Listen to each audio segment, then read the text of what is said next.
साथियों नमस्कार।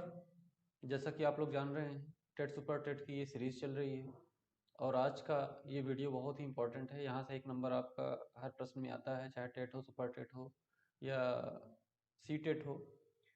वर्ण के भेद, वर्ण के भेद से एक प्रश्न आपका बहुत ईजी आता है, जो कि आप थोड़ी शॉर्ट वीडियो देखकर आप आसानी से इसको पहचान लेंगे। तो चलिए स्टार्ट करते हैं देर न करते हुए। वर्ण के भेद क्या क्या होते हैं दोस्तों? ये हमारा है वर्ण, ये वर्ण है। तो वर्ण किसे कहते हैं? भाषा की सबसे छोटी इकाई वर्ण होती है, जो लिखी जा सके। वर्णों से ही वर्णमाला बना है। वर्णमाला की परिभाषा होती है, वर्णों के व्यवस्थित समूह को वर्णमाला कहते हैं। और वर्ण किसी भी भाषा की, कोई हिंदी, संस्कृत, इंग्लिश, कोई भी भाषा हो, किसी भी भाषा की सबसे छोटी इकाई वर्ण होती है, जिसे अल्फाबेट बोलते हैं। और हिंदी और संस्कृत में हम बेसिकली अभी संस्कृत पढ़ रहे हैं, तो संस्कृत पर इसको फोकस करेंगे। संस्कृत में वर्ण के कितने भेद होते हैं? दो। स्वर होता है और व्यंजन होता है। स्वर को आप जानते हैं क्या कहते हैं? स्वयं राजन्ते इति स्वरा। जो स्वयं से उच्चारित हो उसे स्वर बोलते हैं, और इसको अच प्रत्याहार से भी डिनोट करते हैं। और स्वर हमारे संस्कृत में कितने होते हैं? 9 होते हैं। व्यंजन जो स्वरों की सहायता से बोले जाएं, जो वर्ण, जो शब्द स्वरों की सहायता से बोले जाएं, उन्हें व्यंजन कहते हैं। और व्यंजन कितने होते हैं? 33 होते हैं। इनको हल प्रत्याहार से भी डिनोटेड किया जाता है। बहुत छोटे छोटे प्रश्न हैं, यहाँ से आते हैं, इसलिए आराम से देखिएगा, इजी होके, कोई प्रॉब्लम नहीं। अब स्वर के भेद कितने होते हैं? स्वर के 3 भेद होते हैं, ह्रस्व स्वर, दीर्घ स्वर और प्लुत स्वर। ह्रस्व स्वर एक मात्रा की स्वर होता है, जैसे का, खा में, सॉरी ये तो व्यंजन हो गए, जैसे आ, ई, छोटा, छोटी। दीर्घ स्वर किसे कहते हैं? जैसे बड़ा मतलब दो मात्रा, बड़ी मतलब दो मात्रा, इसको क्या कहते हैं? दीर्घ स्वर। प्लुत स्वर किसे कहते हैं? जैसे ओम, ठीक है, मतलब तीन मात्रा, इसको तीन से भी डिनोट करते हैं। जैसे आ, ऐसे कर दो, जैसे आ लिखना है, आ लिखने के बाद तीन कर दो, तो आ मतलब तीन मात्रिक स्वर होते हैं। प्लुत कितने मात्रिक स्वर होते हैं अगर पूछा जाए तो प्लुत तीन मात्रिक स्वर होते हैं। ठीक है, ये रही स्वर की बात। यहाँ से एक प्रश्न पूछ लिया जाता है, स्वर कितने प्रकार के होते हैं?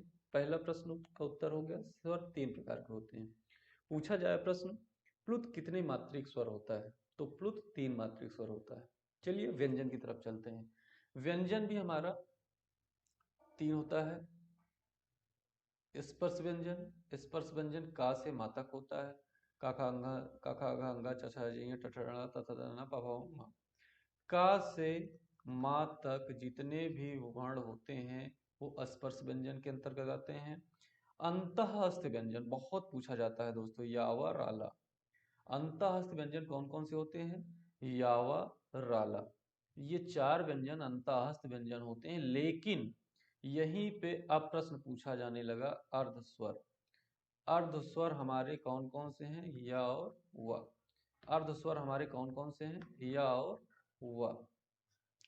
तो आप ये जान लीजिए कि अर्धस्वर अगर पूछा जाए, बहुत कई बार प्रश्न पूछा गया है, अर्धस्वर कितने होते हैं और कौन कौन से होते हैं। प्रश्न दे दिया जाए या व रा ला, तो अर्धस्वर क्या होगा? या व अर्धस्वर है। और अंतःस्थ व्यंजन कौन है?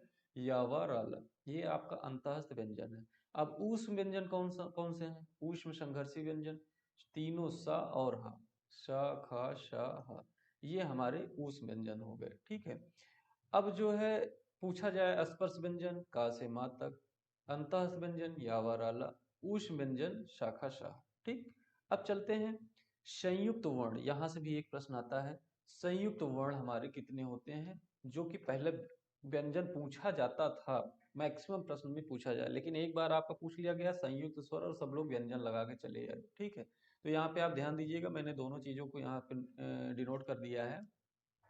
बेसिकली हमारे संयुक्त व्यंजन 3 होते हैं, बाकी तो कोई भी हो सकता है, जैसे छा हो गया। ठीक है। त्रा हो गया, जैसे देखिए छा, तो ये बहुत पूछा जाता है, मोस्ट इम्पॉर्टेंट एग्जाम के पॉइंट ऑफ व्यू से इसको समझिए कि मोस्ट इम्पॉर्टेंट यहाँ से आएगा तो ये पूछा ही पूछा जाएगा। और यहाँ पे बेसिक क्या आपको ध्यान देना है बच्चों कि का और शा मिलकर छा बनता है, लेकिन का आधा होना चाहिए, क्या व्यंजन होना चाहिए, शा के साथ स्वर है। इसको ऐसे भी अगर आए तब भी आप लोग घबराइएगा मत, शा ये भी आधा कर दीजिए और आ। कभी कभी ऐसे भी पूछ सकता है, का व्यंजन, शा व्यंजन और आ। और अगर ये ना पूछा जाए, ये पूछा जाए तो का व्यंजन है, इसके साथ स्वर नहीं है, और शा के साथ स्वर है, ये ध्यान दीजिएगा। कभी भी ऐसे मत कर दीजिएगा का धन सा बराबर छ, गलत, ठीक है। ये भी गलत हो जाएगा, का धन शा बराबर छ, ये भी गलत हो जाएगा। ये